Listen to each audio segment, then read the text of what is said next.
This took place in the winter of 2005 in Royal, Iowa. I was 18 years old and attending community college. I have always been an outgoing and talkative person and managed, in my youth, to make friends quite easily. Carrie and I met when we were seated beside each other in a math class we were both enrolled in.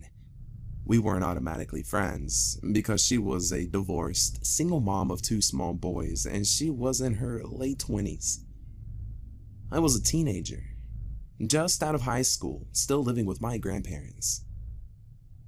We just didn't have a lot in common on the surface, and she was usually quiet and just did her work. Now, one day I had a bad case of hiccups. I don't know how long I've been hiccuping for, but hiccups. I faintly realized that I was expressing my displeasure with my situation louder than I thought. When I felt Carrie's eyes on me, I looked up from my desk and said, what? She smiled and started asking me all kinds of questions about my hiccups. Did they hurt? Was it a sharp pain or dull? What did it sound like? This whole time I'm answering her questions thinking she's fucking nuts. When her final question is posed, she says, "Can you hiccup one more time so I can hear it?" I tried to, but my hiccups were gone. She was a damn genius. I started hanging out with Carrie more and more at school, and then we started going to her house to smoke cigarettes until I would finally get tired of her screaming kid or tired of watching her surf through her matches on dating sites all over the web.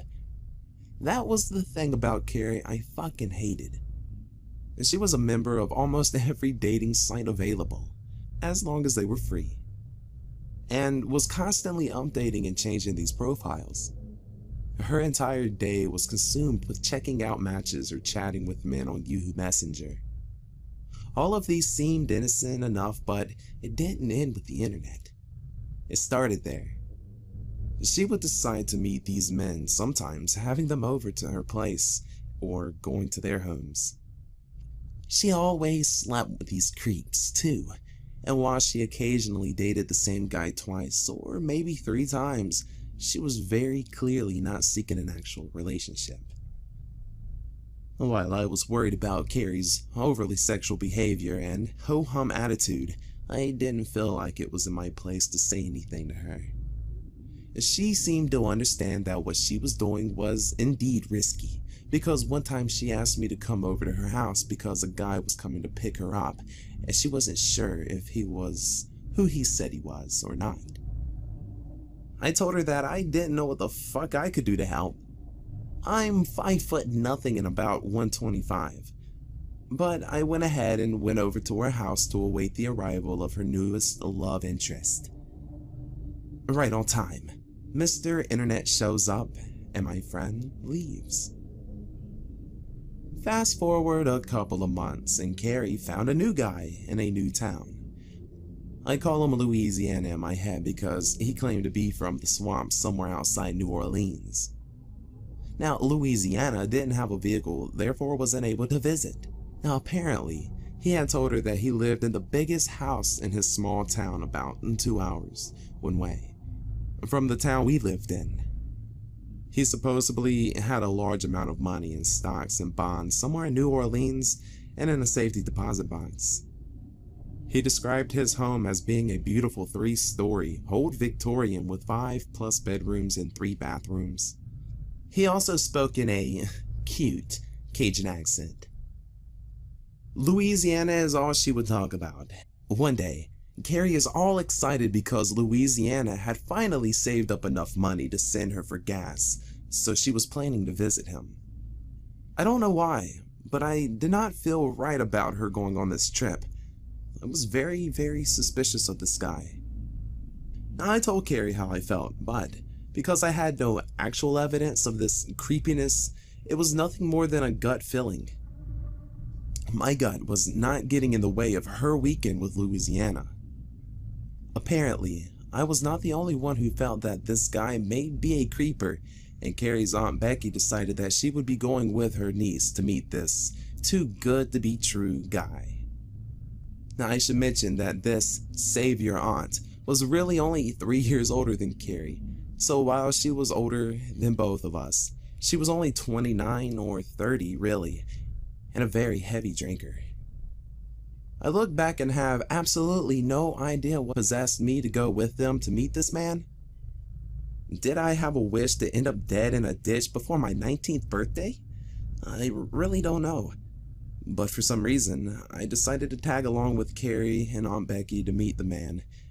I of course lied to my nanny and grandpa, telling them that I was staying the weekend just across town at Carrie's house.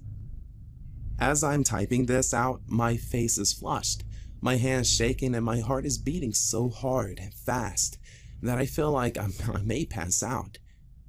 The events of this particular evening are a bit fuzzy and broken.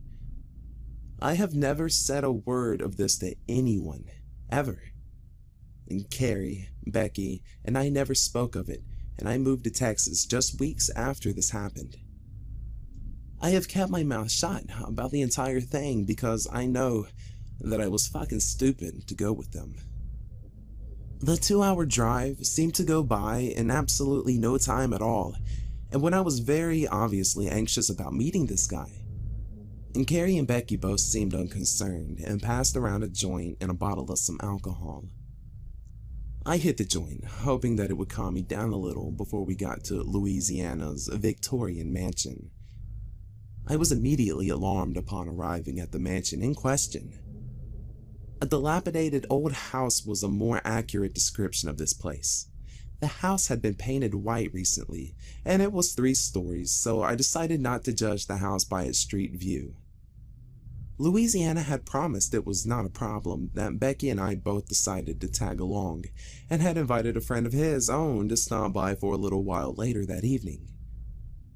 He had told Carrie earlier that day that since he slept upstairs in the bedroom, we ladies would have the whole second story to ourselves.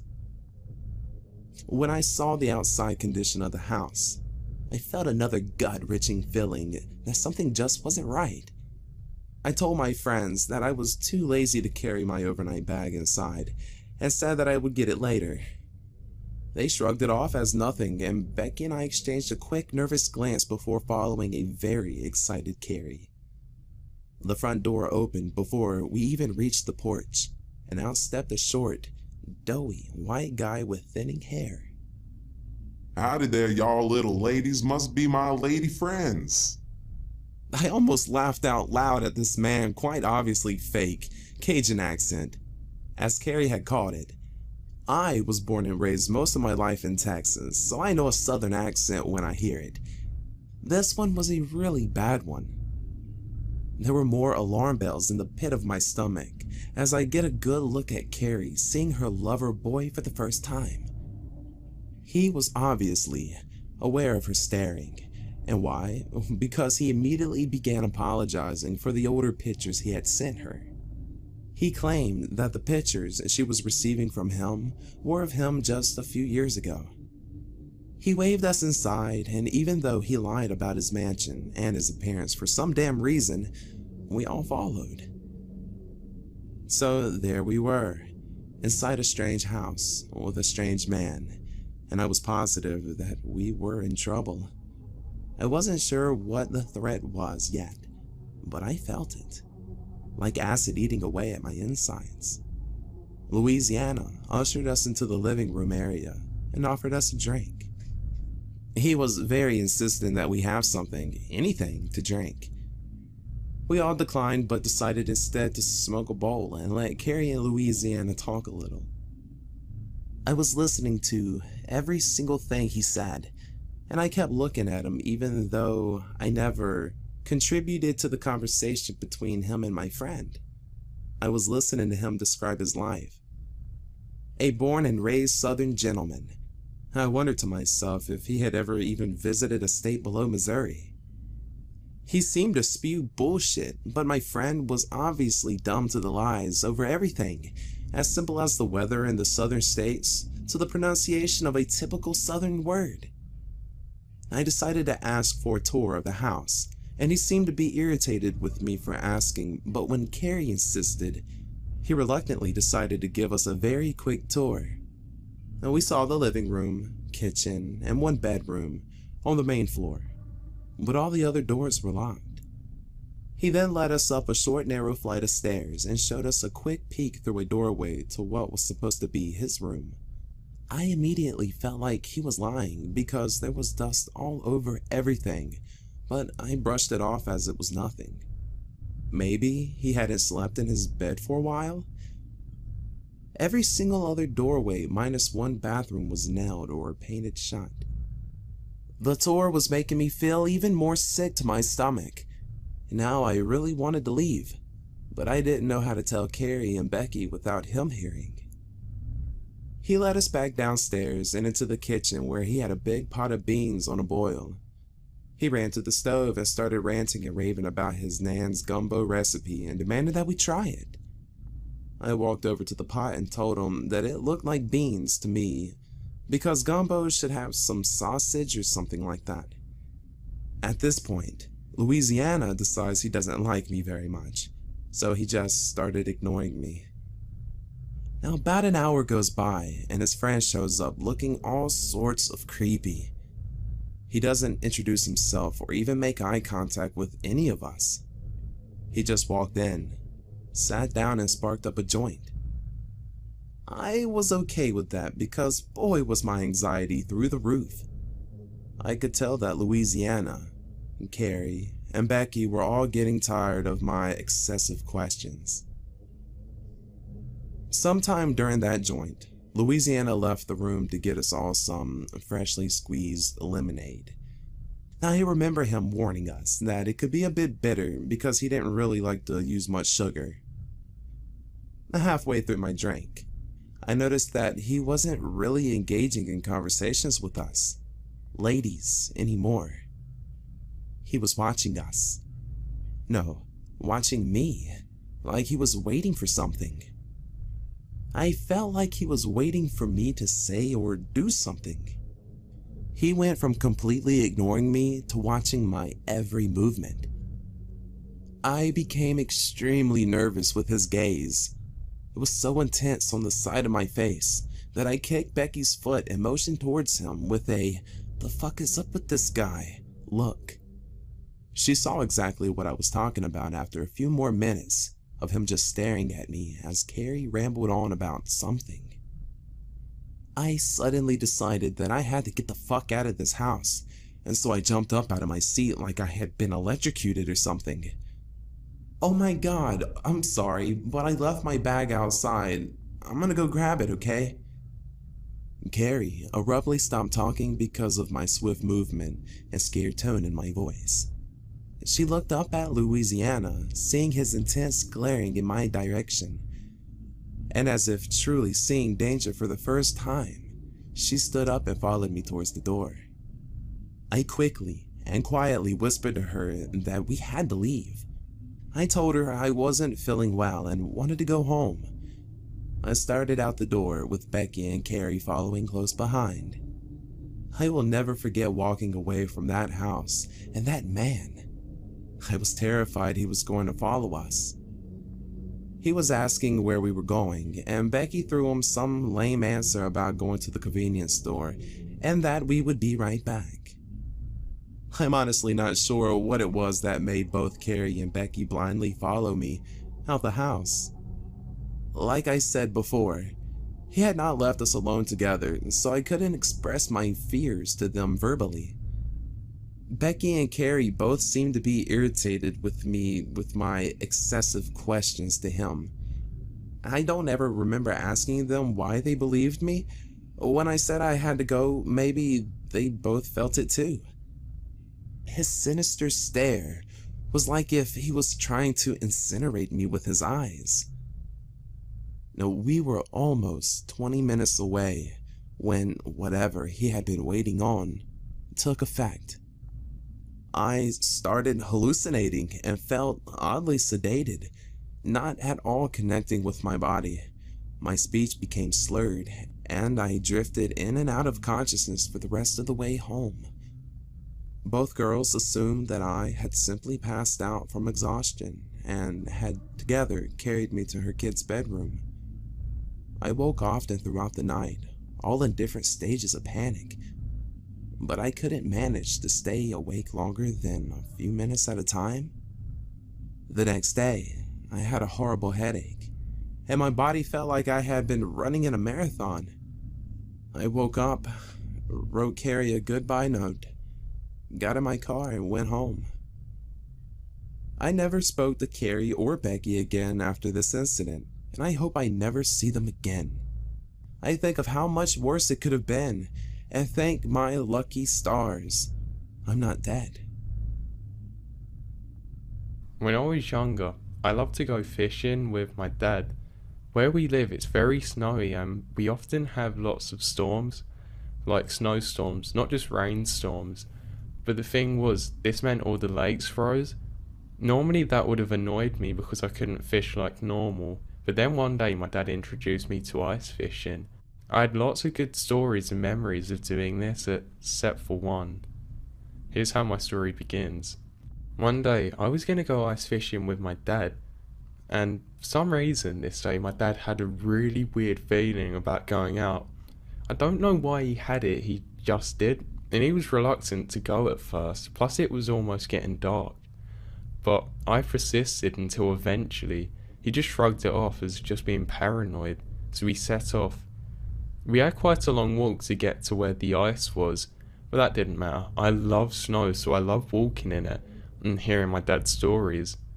So we set off and just got talking like normal, talking about the fish we were going to catch and whatnot. Either way, I was super excited.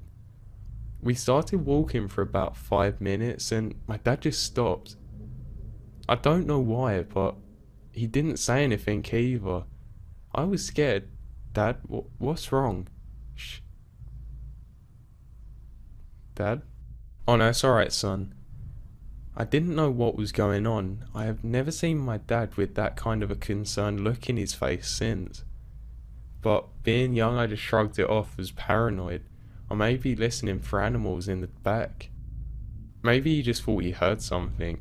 Regardless, we continued walking further. As we were walking, even I started to feel a little paranoid. I'm not gonna lie. Something did feel off, but I wasn't sure whether it's just my father's superstition rubbing off on me. Anyway, we settled back into it and started to have a really good time. We finally got to the spot where we did our ice fishing, and I started making our camp like we normally would, and my dad started cutting the ice so we could fish. I just took a minute to stop and relax and notice how much I liked being here.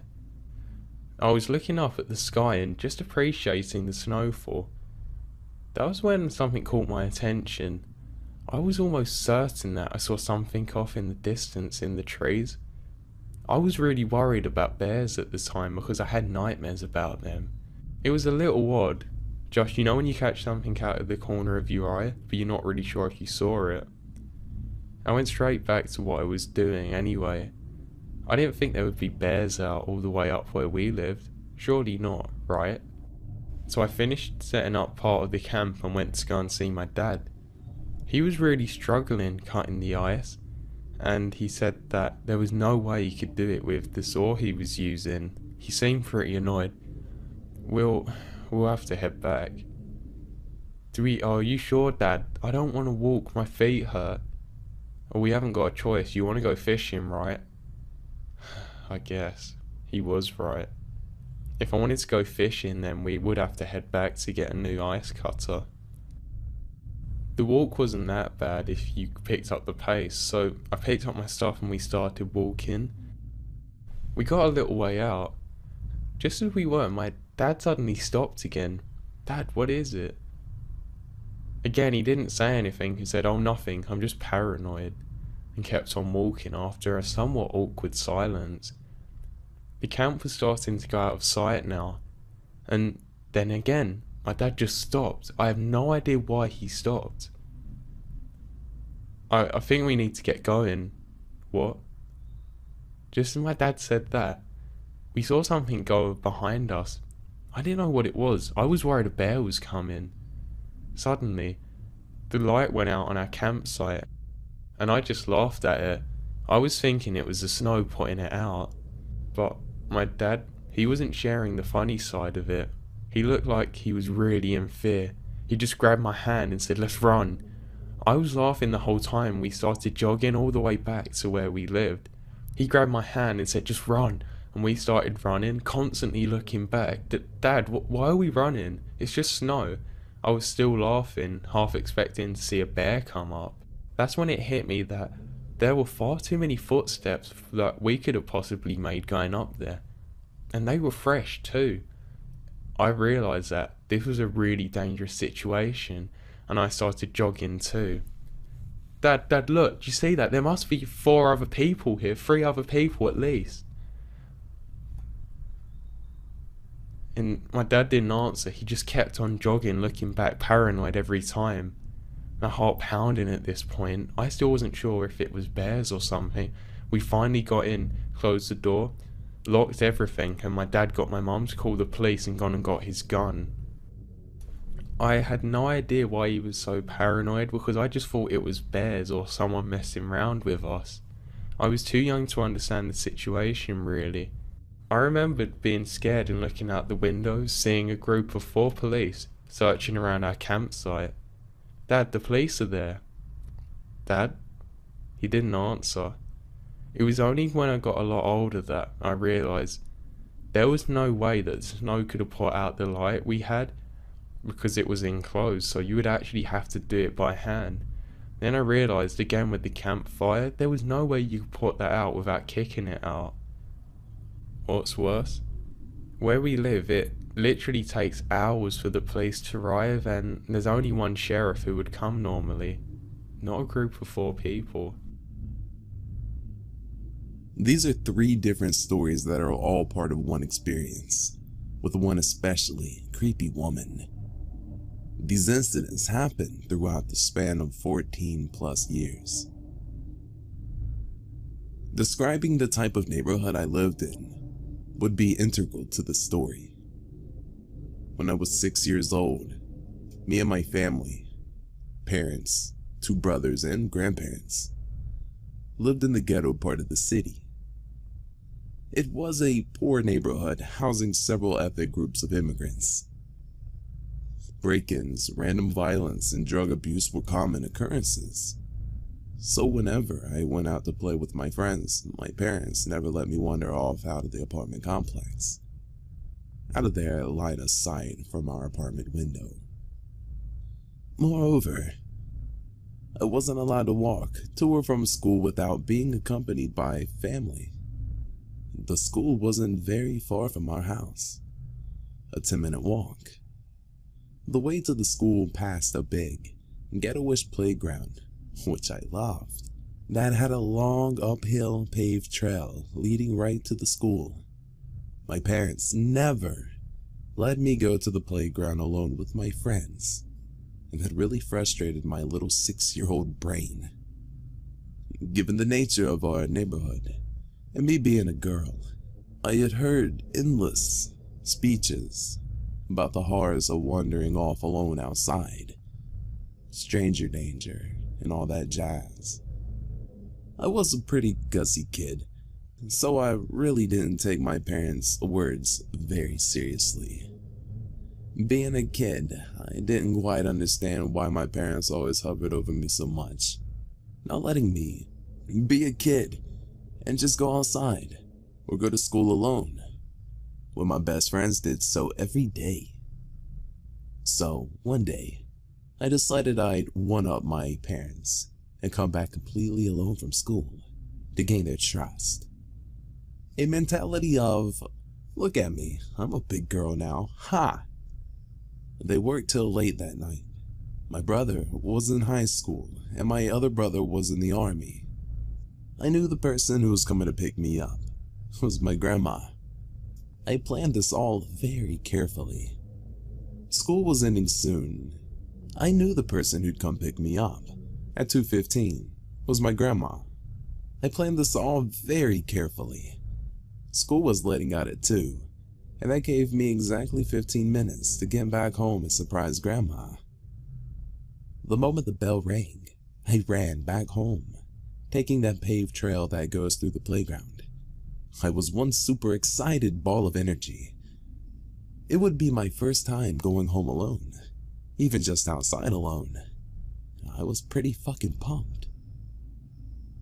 That didn't last long though, because as soon as I hit the paved trail, I saw her. She was a tall, lanky old lady with bright blonde and dry hair, a super wrinkly face and completely dead-looking eyes. She was wearing all black and carrying all sorts of colorful shopping bags. Now I had seen this old woman outside before. My parents talked about how creepy she is and how she probably methed up 24/7. I froze too late because she spotted me and started to approach me. "Hey, little lady, do you want some candy? I have the best candy in town."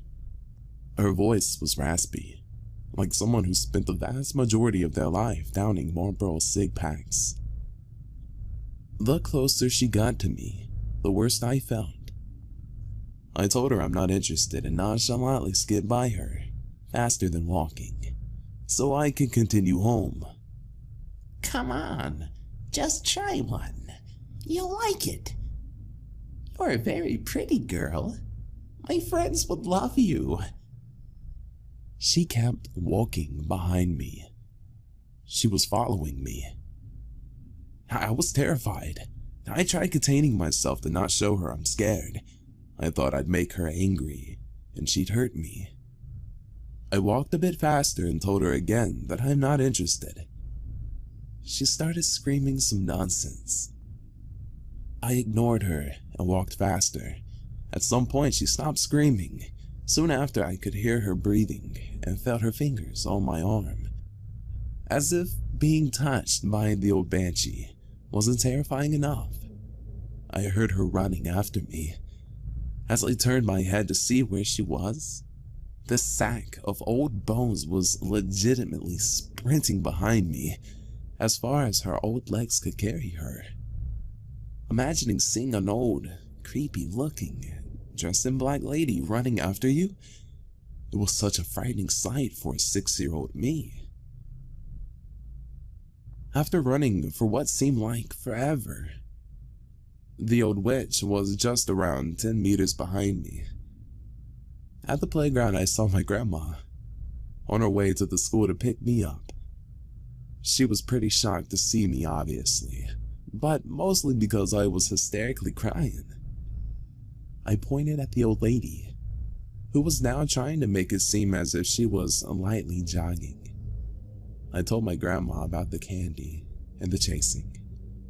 My grandma is a very non-confrontational person and is easily scared, so her only reply to the old lady was, "She just gets so emotional and overly excited at things," greeted her goodbye, and took me home.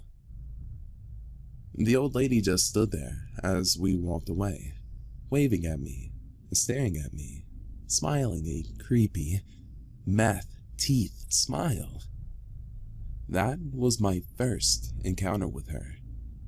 The other times I saw her outside were when I went out somewhere with my parents. She always stared at me, waved, and smiled. Fast forward to my 15-year-old self. I'm chilling at my grandma's, in the same neighborhood.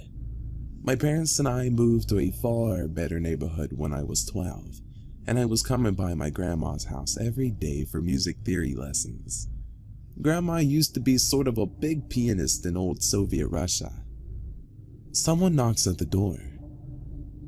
Grandma, being the extremely paranoid person she is, bolts it and looks through the peephole. Guess who it is? Ye old meth banshee. Grandma proceeded to ask her for her attention through the door. Ye old meth banshee claimed she couldn't hear her well through the door and to open it, now knocking a tad more furiously. My grandpa was sleeping at the time, and waking him up was something neither of us wanted. He suffered a stroke and needed long hours of sleep. So she opened the door, just as far as the chains on the bolt would let her. The creepy old lady pokes her face through the door, offering to sell us eggs. We're both already thoroughly spooked by this woman, and so, rejecting her kind offer of eggs. The decrepit cunt would not let us off the hook so easily, though. She shoved her foot in between the door and the frame and did not let my grandma close the door.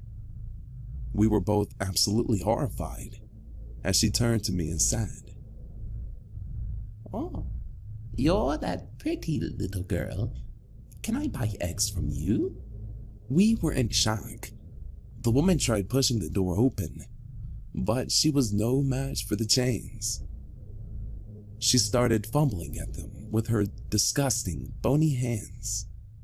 She shoved her hands inside our apartment to try to pry open the chain. Grandma told me to call the cops and keep away from the door, but I wasn't having any of that. I kicked Banshee's foot from between the door and the frame and closed the door full force on her fingers. She started screaming and going insane, pounding at the door, yelling how she's gonna get us, how she's gonna send her big, scary friend to burn down our place and do many colorful things to me, especially. The door banging continued for several minutes until one scary neighbor we had got out and scared her off. My grandma didn't leave the house for a week after that incident and got even more paranoid every time I came by. My last encounter with that creepy woman took place a year ago. I was 20 at the time, driving back to my old shady neighborhood to pick up my grandma for grocery shopping. I parked my car in a dimly lit parking lot and waited for her to come down. Having an instilled by my parents' suburb paranoia, I always locked my car doors, which proved to be very helpful that night. It was around 9 p.m., very dark. Only one streetlight was working, and very quiet. I got that weird, being watched type feeling, so I turned off my flamboyant K-pop music and sat there silently, watching. I could make out a lanky, dark figure coming towards my car, and what do you know? It's her again, looking exactly the same as 5 years ago and 14 years ago, dressed in black, bright blonde hair, same exact shopping bags. She got close to my car and tapped on my window on the passenger side. "Pretty girl, roll down your window." Fuck no. I motioned her a no with my head. She then goes to mess with both door handles on that side of the car to try to open them. When her druggy brain processed the fact that those doors were locked, she slowly walked to the other side of the car, my side, dragging her hand on it as she goes. She taps on my window and tells me she needs a ride to the hospital. I tell her no, to which her response is messing with the door handles on this side. I am thoroughly freaked out. I see my grandma behind my clearly friendly meth banshee, coming in the parking lot. She sees what's happening and freezes. I text my grandma to silently approach the car from the other side and quickly get in, while I entertain the creepy woman and simultaneously reach out to open the passenger door. That she does, and our plan works without a hitch. We're both safe and sound inside the locked car. Problem was, my trunk isn't locked. It can only be locked manually with a key, and we only bother to do so when the car is parked outside, not when we're driving.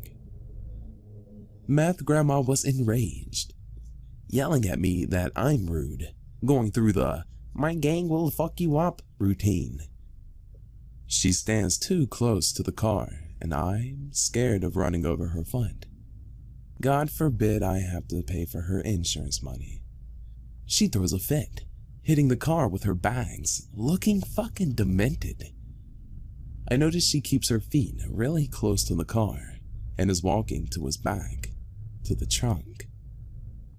My jaw dropped to the fucking floor as I saw her open the trunk, slowly and quite literally crawling into it, giggling like a fucking maniac. Boy, did I floor that poor gas pedal. Me and my grandma also screamed. Our screams were muffled with cherry Korean pop music, which I turned on to try to make myself feel better shortly after that witch was out of our car for good. Creepy Meth Grandma had a name befitting her creepy nature. Lena.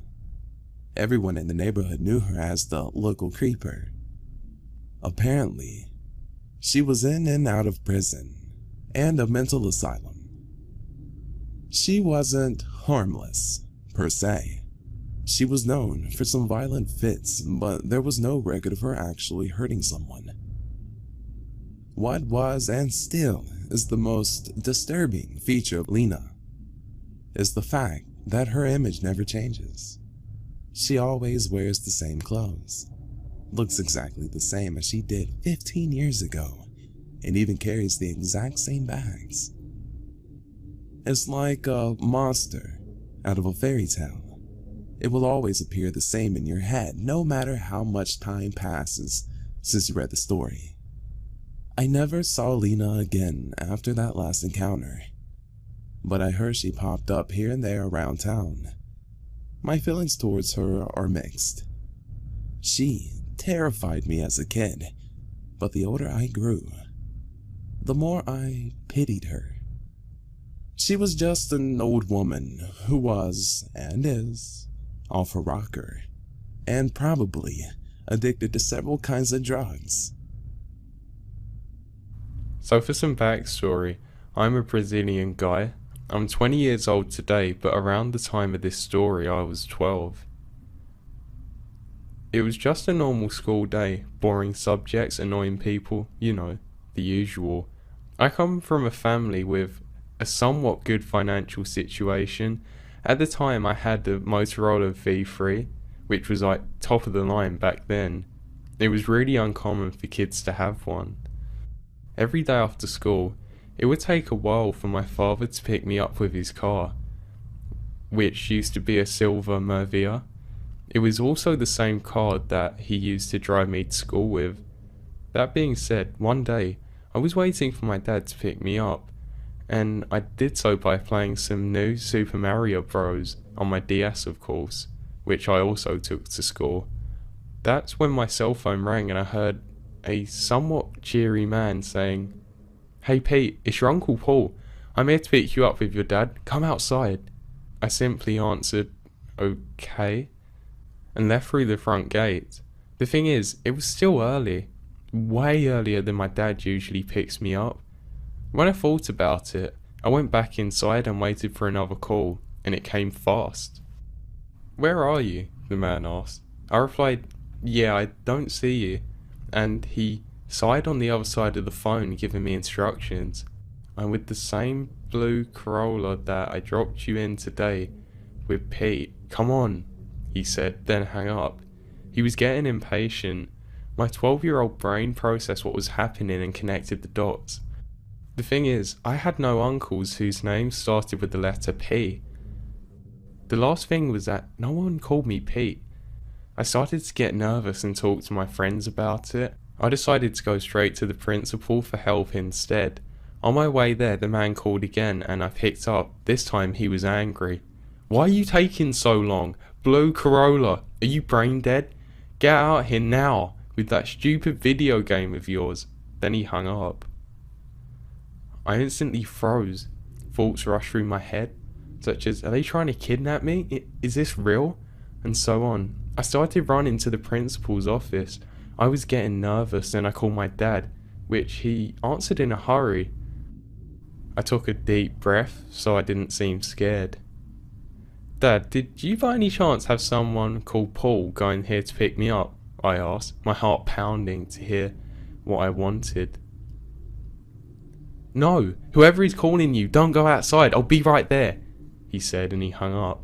I went inside the principal's office, bursting in tears, asking for someone to get the man that was probably out there waiting for me in a blue Corolla. I gave the teacher and the principal the number he was calling me from. I stayed in the principal's office and I got another call. This time I picked it up and my hands were shaking, but I knew it couldn't harm me. "Why are you taking so long?" he screamed. "Listen, I know you're no uncle of mine. You have no idea which car I come to school in, and you're trying to kidnap me for whatever reason. I'm not going outside," I screamed. "Again," he said quietly. I screamed, "What?"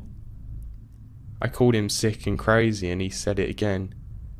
"You are not coming out again. You've been out. You just better know," he screamed before hanging up and laughing like a maniac. Thank you for watching. I want to say a massive thank you and shout out to Yeah Man Productions.